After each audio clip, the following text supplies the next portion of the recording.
She wasn't confused. She wasn't forgetting things. She wasn't losing her mind.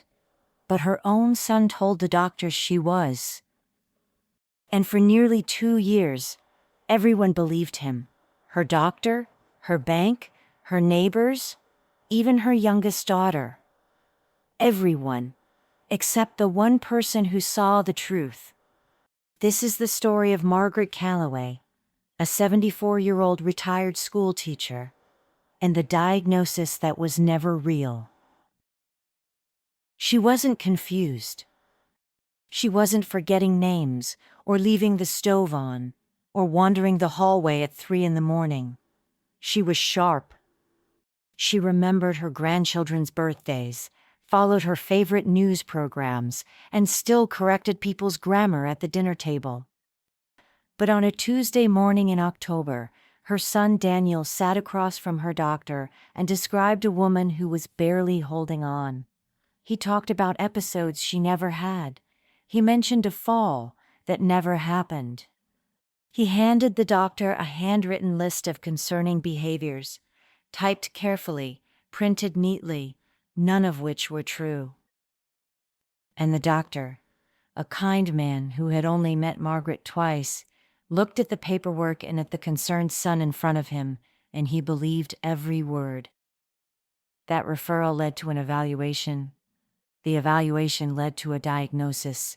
And the diagnosis, moderate cognitive decline, possible early dementia, led to something Daniel had been waiting for.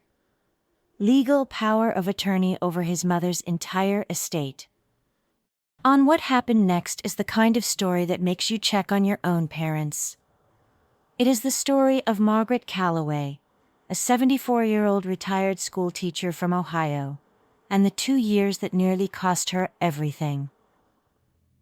But the woman who would eventually stop him wasn't a lawyer, a detective, or a family member. She was a caregiver who got paid $12 an hour. Caregiver Introduction. Moza Mendez had been caring for elderly clients for 22 years. She had worked in nursing homes, in private homes, and through a home care agency that placed her with families across central Ohio. She had seen a lot. She had seen grieving families and loving families and families who couldn't agree on anything. She had learned over 2 decades to keep her head down, do her job well, and not get involved in family business that wasn't hers to enter. But Margaret was different. Rosa was assigned to the Calloway home in the spring, about 4 months after Daniel had obtained the power of attorney. Her job was simple: assist Margaret with daily tasks, prepare meals, manage medications, and be present during the afternoon hours. On the first day, Margaret offered Rosa a cup of tea, asked her about her children, remembered her name by the 3rd sentence, and then spent 45 minutes describing, in perfect detail, the migratory patterns of monarch butterflies, something she had taught her 6th graders for 30 years. Rosa drove home that evening and sat in the driveway for a long time. Something wasn't adding up. The intake paperwork said Margaret had moderate cognitive decline, but the woman Rosa had just spent the afternoon with could recall dates, names, and conversations with the kind of precision that most people half her age couldn't manage. Over the following weeks, Rosa paid attention. She noticed that Margaret was perfectly oriented. She knew the date, the day, the year, the name of the current president, and her own medical history in detail. She could describe her medications without looking at the bottles. She could navigate her home, manage her own hygiene, and hold long, thoughtful conversations about things she'd read in the newspaper that morning. She also noticed other things. She noticed that when Daniel visited, which was 2 or 3 times a week, Margaret became quieter, more guarded. She would give shorter answers. She would look at her hands. She noticed that Margaret's checkbook, which had once sat on the kitchen counter, had disappeared. She noticed that when a bill arrived in the mail, Daniel would take it from the mailbox before Margaret had a chance to open it.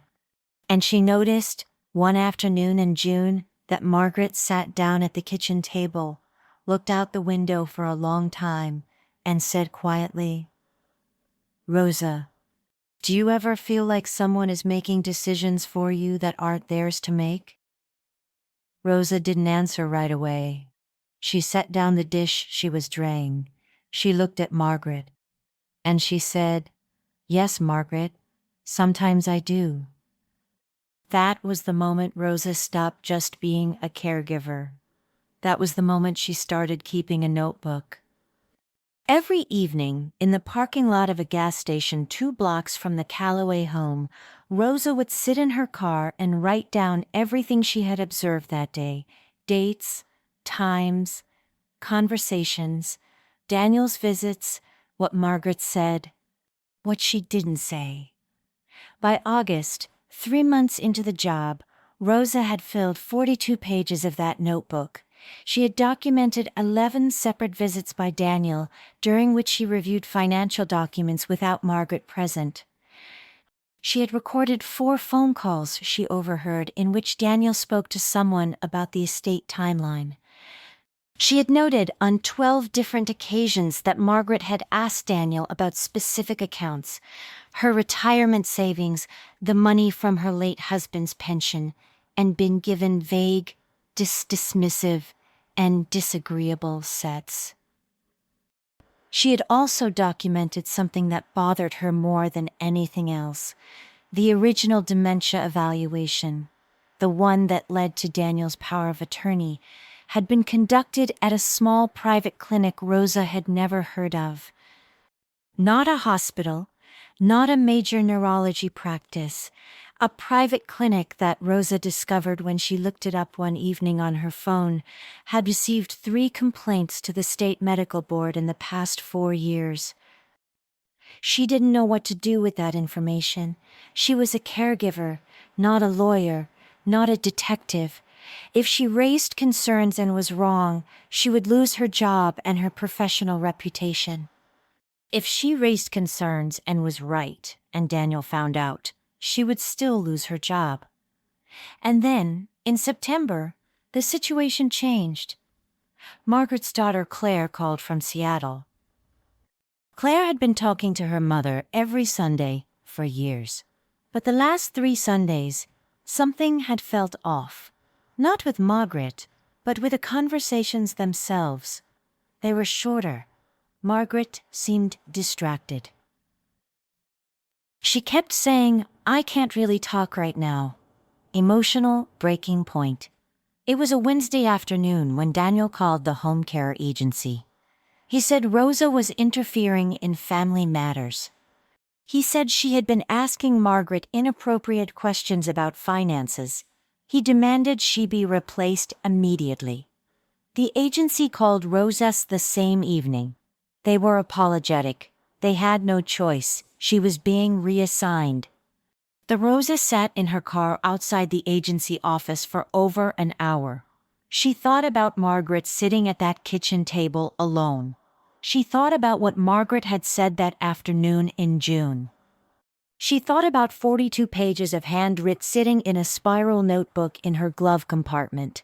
And she thought, if I drive away from this and do nothing, I already know how this ends. She made 2 phone calls that night. The first was to Claire Calloway in Seattle. The second was to the Ohio Adult Protective Services hotline. What Rosa didn't know, and what she would only learn weeks later, was that Margaret had made a phone call of her own, 2 days earlier, to an elder law attorney whose name she had written on a slip of paper and hidden in the back of her Bible. The APS investigation opened within 72 hours. A caseworker visited the Calloway home and, with no Daniel present, spent 2 hours with Margaret. She administered a standardized cognitive assessment. She reviewed Margaret's medical history. She spoke with her at length about her understanding of her own financial situation. Margaret scored in the normal range on every component of the assessment. The caseworker requested Margaret's original evaluation records from the private clinic. She also requested a referral to an independent neurologist, a board-certified specialist at Ohio State University Medical Center, for a second opinion. That evaluation took place 12 days later. The neurologist spent 90 minutes with Margaret. She reviewed every prior test, every doctor's note, every piece of documentation in the file Daniel had assembled. Her written conclusion was 5 sentences long. The last sentence read, "There is no clinical evidence, current or historical, to support a diagnosis of dementia or moderate cognitive decline in this patient." The diagnosis had been wrong, and buried in the same file, in a document Daniel had not known about, submitted directly by Margaret's longtime gynecologist who had seen her 2 weeks before the original evaluation, was a note that read, "Patient presents as cognitively intact and fully oriented. No concerns." That note had never been shared with the original evaluation clinic. Daniel had scheduled the evaluation without telling that doctor.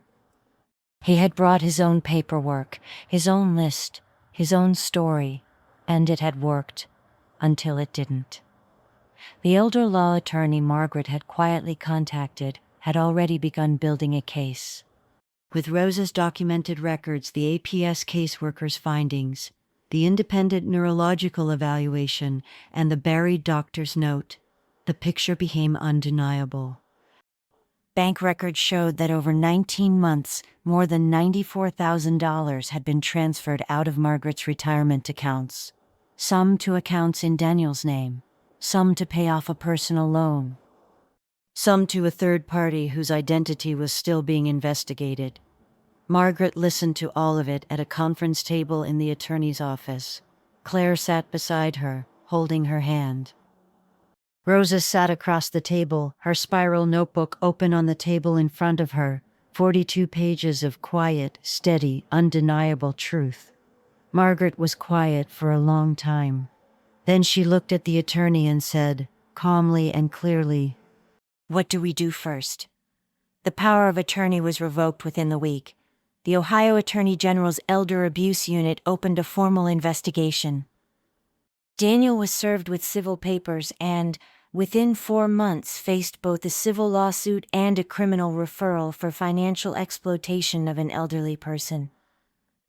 The private clinic that had conducted the original evaluation was referred to the state medical board for a review of its evaluation practices.